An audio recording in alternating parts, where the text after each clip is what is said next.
ಮತ್ತು ಆ ದೇವಿಯ ಯುದ್ಧ ರಣರಂಗದಲ್ಲಿ ನಡೆಯುವಾಗ ಹೊಳಕುವರು ಹೊಂಚುವರು ದಂಡೆಯ ನಡೆಸಿ ಲಾಗುಗಳಲ್ಲಿ ಕೆಳಗೆ ಬಿದ್ದೆ ಹತ್ತುವರು ಬೀಗುವರು ಕೊಡಮಡಿಸಿ ಮೇಲೆ ಆಕಾಶದ ಮೇಲೆ ಬಿದ್ದ ಸಾಗರದ ಭೂತಳದಲ್ಲಿ ಒಮ್ಮೆ ಬಿದ್ದ ಅನಂತವಾಗಿರ್ತಕ್ಕಂಥ ಅಂತರಾತ್ಮದಲ್ಲಿ ಒಂದು ಯುದ್ಧ ಮುಷ್ಟಿಯಿಂದ ದೃಷ್ಟಿಯಿಂದ ಕಾದಿದರು ಹಾಕಿದರು ಒಳ್ಳೆಗಳ ರಣದಲ್ಲಿ ಕೇಕೆಯನ್ನು ಹಾಕಿದರು ಚೇಕುತ್ತಲಿದ್ದರು ಉಬ್ಬುಸುತ್ತಲಿದ್ದರು ಸೋಕಿ ಮೈ ಬೆವರೊಡೆದು ಅವರ ಹರಿದ ಆ ರಕ್ತ ಮತ್ತು ಬೆವರುಗಳಿಂದ ನದಿ ನದಗಳು ಹಳ್ಳಗಳು ಹರಿದು ಹೋಗುತ್ತಿದ್ದವು. ಏಕಮುಖದಲ್ಲಿ ಏಕಚಿತ್ತದಲ್ಲಿ ಕಾದಿದರು ದೇಕನಾಥಳ ಶುಂಭನಾಥನ ಧೈರ್ಯ ಸಾಹಸ ಏನೆಂದು ಹೇಳಲಿ ಎಂದು ಆ ಶಿವನು ಬಸವೇಶ್ವರನಿಗೆ ಹೇಳಿದಳು. ಈ ರೀತಿಯಾಗಿರುವ ಇವನ ಉಪಟಳವನ್ನು ಅಂತ್ಯ ಮಾಡಬೇಕು. ಶುಂಭನನ ಸಂಹರಿಸಿ ಶಾಂಭವಿ ಅವತಾರವನ್ನ ನಾನು ಅನಂತ ಲೋಕ ಸೂರ್ಯ ಚಂದ್ರರಿರುವವರೆಗೂ ನಾನು ಖ್ಯಾತಳಾಗಬೇಕು. ಈ ಶುಂಭನ ಉಪಟಳವನ್ನ ಮೀರಿಸಿ ಹರಿಹರ ರುದ್ರಾದಿಗಳಿಗೆ ಶಿಷ್ಟರಿಗೆ ಶ್ರೇಷ್ಠರಿಗೆ ಸಂತ ಮಹಾಂತ ಶರಣರಿಗೆ ಬಂದೊದಗಿದ ಆ ಪತ್ತಿನಿಂದ ಇವತ್ತು ಪಾರು ಮಾಡಬೇಕು. ಶುಂಭ ನೋಡು, ಇಂದು ನಿನ್ನ ಅಂತ್ಯದ ಕ್ಷಣಗಳೇ ಪ್ರಾರಂಭ. ಹೇ ಶುಂಭ, ಇಗೋ ಈ ತ್ರಿಶೂಲವನ್ನ ಶಿವನಿಂದ ಧರಿಸಿದ ಈ ತ್ರಿಶೂಲವನ್ನ ನಿನ್ನೆಡೆಗೆ ನಾಟಿಸಿದರೆ ಒಂದು ಕ್ಷಣದಲ್ಲಿ ನಿನ್ನ ಮರಣ. ಮಡಿದು ಹೋಗುವೆಯೋ ಅಥವಾ ನನ್ನ ಪಾದದಡಿಯೊಳಗೆ ಕ್ಷಮೆ ಬೇಡುವೆ ಕೇಳು ಶುಂಭಾಗ. ಇಂಥ ಗೊಳ್ಳು ಬೆದರಿಕೆಗೆ ಹರಿಹರ ರುದ್ರಾದಿ ಅಷ್ಟ ದಿಕ್ಪಾಲಗಳಿಗೆ ಹೆದರದ ನಾನು ನಿನ್ನಂತ ಏಕನಾರಿಗೆ ಹೆದರುವೆನೆ. ಇಂಥ ಹುಚ್ಚುತನದ ಮಾತನ್ನು ಬಿಟ್ಟು ಕಾದಾಡು, ಇಲ್ಲದಿದ್ದರೆ ಹೊರಡು ಎಂದ.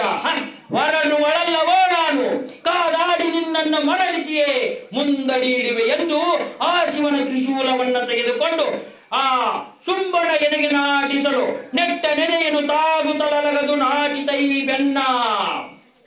ಅವಳು ಹಾಕಿದ ತ್ರಿಶೂಲ ಆ ಶುಂಭನ ಎದೆಯಲ್ಲಿ ನಾಟಿ ಆ ಭೂಮಂಡಲದೊಳಗೆ ದಾಟಿ ಹೋಯಿತು. ದಿಟ್ಟ ದಾನವ ಕಣ್ಣ ಮುಚ್ಚುತ್ತಾ ಬಿಟ್ಟ ದೇಹವ ಧರಣಿಯ ಮೇಲೆ ಒಬ್ಬಿಟ್ಟಳೈ ಪಾರ್ವತಿ ಸಂತುಷ್ಟರಾದರೈ ಎಂದು ಆ ಶುಂಭನ ಆ ನಾಟಿಸಿದ ಆ ತ್ರಿಶೂಲವನ ಗರಗರನೆ ತಿರುಗಿಸಿದ. ಅವಾಗ ಹೇಳಿದ ಶುಂಭ, ಅಮ್ಮ ಅಮ್ಮ ಅಂದ. ಯಾವಾಗ ನೋವಾಗುತ್ತೋ ಅವಾಗ ಅಮ್ಮ ಅಂತೀವಿ, ಯಾವಾಗ ನಮಗೆ ನಲಿವಿರುತ್ತೋ ಅವಾಗ ನೀನ್ಯಾರಮ್ಮ ಅಂತೀವಿ. ಇದಲ್ಲೋ ಈ ದಾನವರ ಮಾನವರ ಮುಖ್ಯ ಲಕ್ಷಣ.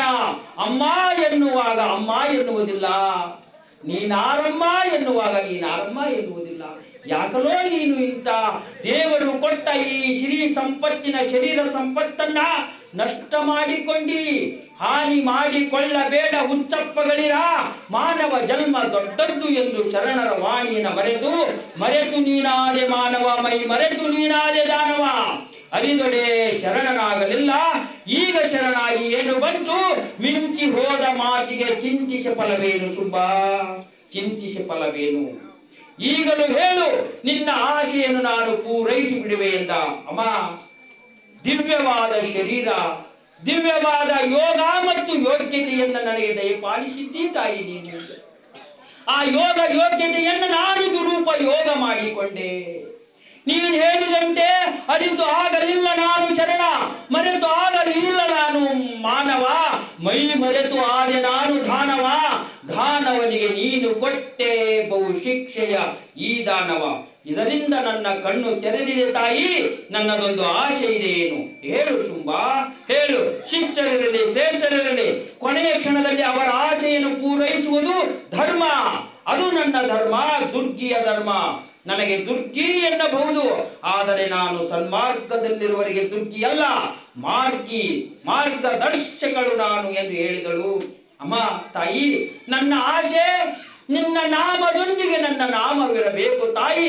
ನನ್ನ ನಾಮದಿಂದಲೇ ನೀನು ಯುಗ ಯುಗಾಂತರದಲ್ಲಿ ಕಲಿಯುಗದೊಳಗೆ ಅನಂತ ಲೋಕಗಳಲ್ಲಿ ಪೂಜೆಗೊಳ್ಳಬೇಕು ತಾಯಿ, ಪೂಜೆಗೊಳ್ಳಬೇಕು. ಬೇಡಿ ಬಂದ ಭಕ್ತರಿಗೆ ಭೋಗ ಭಾಗ್ಯಗಳನ್ನು ದಯಪಾಲಿಸಬೇಕು. ಇಂದು ನೀನು ದುರ್ಗಿಯಲ್ಲ, ಶಾಂಭವಿಯಾಗಬೇಕು.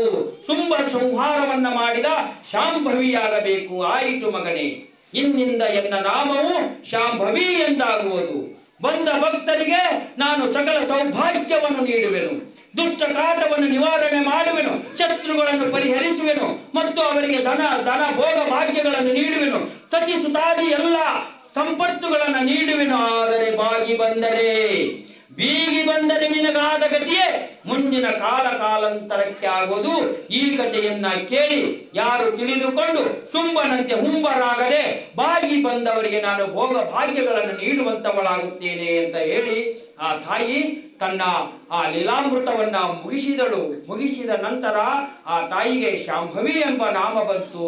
ಶಾಂಭವಿ ಎಂಬ ನಾಮ ಬಂದಾಗ ಆ ಶುಂಭನ ಮತ್ತೇನು ಅವನು ಎಡಬಲುತ್ತಿದ್ರಲ್ಲ, ಇದು ಎಲ್ಲ ಇಷ್ಟ ಆಗೋದ್ರಲ್ಲ, ಅವನು ಎಡಬಲಕ್ಕಿರ್ತಕ್ಕಂಥ ಸೈನಿಕರು, ಅಯ್ಯೋ ನಮ್ಮ ಶುಂಭದೊಡೆ ಸತ್ತು ಹೋದ, ಅವನು ತೀರಿದ ಮೇಲೆ ನಾವ್ಯಾಕಿರಬೇಕು, ಅವನು ಕೊಟ್ಟ ಶರೀರ, ಅವನ ಕೊಟ್ಟ ಅಧಿಕಾರ ಅವನಿಗೆ ಸಮರ್ಪಣೆಯಾಗಲಿ ಎಂದು ದೇವಿ ದುರ್ಗಾ ದೇವಿಗೆ ಸಮರ್ಪಣೆಯಾಗಬೇಕ ಪಾವನ ಶರೀರ ಕಾಯವನ್ನ ಅವರು ಆ ಶುಂಭನಿಗೆ ಸಮರ್ಪಣೆಗೈಯಲು ಹೋರಾಡಿದರು. ಅನಂತ ಬಲಗಳನ್ನ ಆ ತಾಯಿ ಶೇಷವಳಿದ ಬಲದಲ್ಲಿ ಸಂತೋಷದಲ್ಲಿ ಏನು ನಿನ್ನೆ ಬಂದಿದ್ರಲ್ಲ ಸಪ್ತ ಮಾತೃಕೆಯರು ಅಳಿದುಳಿದ ಬಲವನ್ನ ಅವರು ಕೊಚ್ಚಿ ಹಾಕಿದರು. ಕ್ಷಮಿಸಿ ಕ್ಷಮೆ ಬೇಡಿ ಬಂದವರಿಗೆ ಕ್ಷಮಾದಾನವನ್ನು ನೀಡಿದರು. ಕದನದಲ್ಲಿ ಮಡಿಯಲಿಕೆ ಶುಂಭನು ನದಿ ಶರದಿ ದ್ವೀಪಗಳು ತಾರೆಯು ವಿವಿಧ ಪರ್ವತಗಳು ಪೃಥ್ವಿ ಆಕಾಶ ಮೇಘಗಳು ಒದಗಿ ಪ್ರತ್ಯಕ್ಷಗಳಾಗಲಿ ಒದಗಿಸಿದರಾಗ ಸಂತೋಷದಿಂದ ಶಾಂಭವಿ ಶುಂಭನನ್ನು ಸಂಹರಿಸಿದ ಶಾಂಭವಿ ಎಂದು ಹಾಡಿದರು. ತುಂಬ ರತ್ಸರರು ಹಾಡಿದರು, ನೃತ್ಯಗಳ ಸೇವೆಯನ್ನು ಮಾಡಿದರು. ನಿರ್ಜರರು ನಾನಾ ದೇವತೆಗಳು ಬಂದು ಆ ತಾಯಿಯ ಸ್ತುತಿಗಳನ್ನು ಹಾಡಿದರು. ಸುಪ್ರಭದೆ ದಿನಕರ ಕೂಡ ಪ್ರಜ್ವಲಿಸಿದನು ಶಿಖಿತ ನಾಡನೇ ತನಿವಾತನ ವಾಯುವ ಚರಿಸಿದರು ಎಂದ.